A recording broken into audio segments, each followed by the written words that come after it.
Hello everyone, Radhe Radhe, जय बाबा की सभी को। होप आप सब बहुत अच्छे होंगे और स्वस्थ होंगे। तो ये हमारे ब्लॉग का सेकंड पार्ट है। जिसने फर्स्ट पार्ट नहीं देखा है वो ज़रूर देखिएगा। सो हमारा डे स्टार्ट हो गया था और अभी शाम को 7 बज रहे थे। 7 बजे से हमने ब्लॉग कैप्चर करना स्टार्ट किया था क्योंकि मेरी तबीयत ठीक नहीं थी। पूरा ब्लॉग मैं नहीं, डे का ब्लॉग मैं नहीं बना पाई थी, बट फिर भी मैंने कोशिश की है। तो सभी लोग ज़रूर देखिएगा। इधर प्रतीक भाई साहब का ब्रश हो रहा था शाम को 7 के बाद। अब बारात निकलनी थी, उसकी तैयारियाँ चल रही थी। सभी को मेरे जैसी ही नेल पेंट लगानी थी, तो भाई मैंने सभी को अपने जैसी नेल पेंट लगाई। फिर सबको बैक टू बैक रेडी करना स्टार्ट कर दिया था क्योंकि मुझे बहुत सारे लोगों को रेडी करना है। तो अगर आप मेकअप आर्टिस्ट हैं तो आपको ये करना ही पड़ेगा। पहले आपको पूरी जनता को रेडी करना है, उसके बाद अगर आपको टाइम मिलता है तो खुद हो जाइए, नहीं मिलता है तो कोई बात नहीं है। और फिर बारात निकलने की तैयारी इधर हो गई थी। सभी लोग चले गए थे, बस हम ही 2-3 लोग बचे हुए थे। हम लोग भी फटाफट से गेस्ट हाउस पहुँचे। लेट हो गया था, गेस्ट हाउस पहुँचे और पता चला कि स्नैक्स टेस्टी है। इसे भी तो हम लोगों ने बिना टाइम वेस्ट किए सबसे पहले खाने के लिए चले, क्योंकि भूख भी लग रही थी। और वाकई में स्टार्टर बहुत टेस्टी था। जो भी चीज़ें हम लोगों ने खाई सब कुछ टेस्टी था। फिर बारात के लिए सभी लोग निकल गए थे, मैं नहीं गई थी। ये मोमेंट्स मैंने कैप्चर करवा लिए थे मयंक से और प्रियंका से।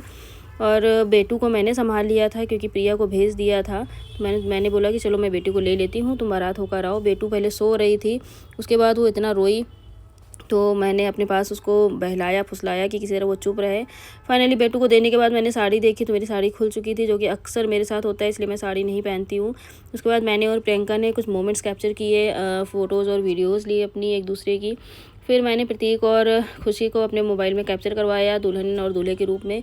फिर खाने की तैयारी हो रही थी। भाई 3 बज गया, 3 बजे इन लोगों ने खाना खाया। सारी चीज़ें इतनी ज़्यादा लेट थी, सुबह हो गई थी। तो ये मेरी चप्पल पे नज़र गई, जिसका मालिक भाग गया था इसको छोड़कर। मैंने मालिक को बहुत ढूंढा, नहीं मिला। चप्पल की स्थिति इतनी दयनीय थी, उसका मालिक तो नहीं मिला। फिर हम लोग घर के लिए निकल गए। घर पहुंचकर सबसे पहले मैंने बुआ को नोट दिए कि भाई बहू के लिए कुछ ख़रीद लेना। मैं नहीं ले पाई थी, मुझे टाइम नहीं मिल पाया था।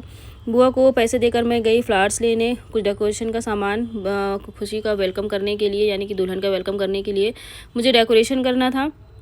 तो मैंने डेकोरेशन किया और खुशी का वेलकम किया। खुशी को हम पहले से ही जानते क्योंकि पनकी में रहती है, अक्सर उसके घर भी हम कई बार गए हैं और मुझे पहले से ही जानती है। ये एक रस्म थी पतासा फोर टाइप की, जिसे मैंने पहली बार देखा था। किसने किसने और देखा कमेंट में ज़रूर बताइएगा।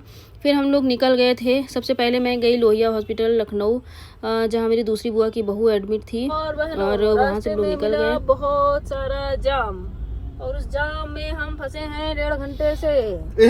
अरे झूठ बोल दिया ये सही आदमी नहीं। फिर मुझे क्रेविंग हुई थी चाय की, तो हम लोगों ने चाय पिया, पकौड़े खाए रास्ते में गाड़ी रोककर। फिर वहाँ से निकल गए घर के लिए। मैं मुझे बोल रहा था दीदी गाड़ी अब तो चला लो, पूरे रास्ते पर मैंने चलाई, तो मैंने उसको साफ मना कर दिया और घर के लिए निकल गए थे। कैसा लगा आप लोगों को हमारा ब्लॉग ज़रूर बताइएगा। बाय बाय, जय बाबा की लव यू।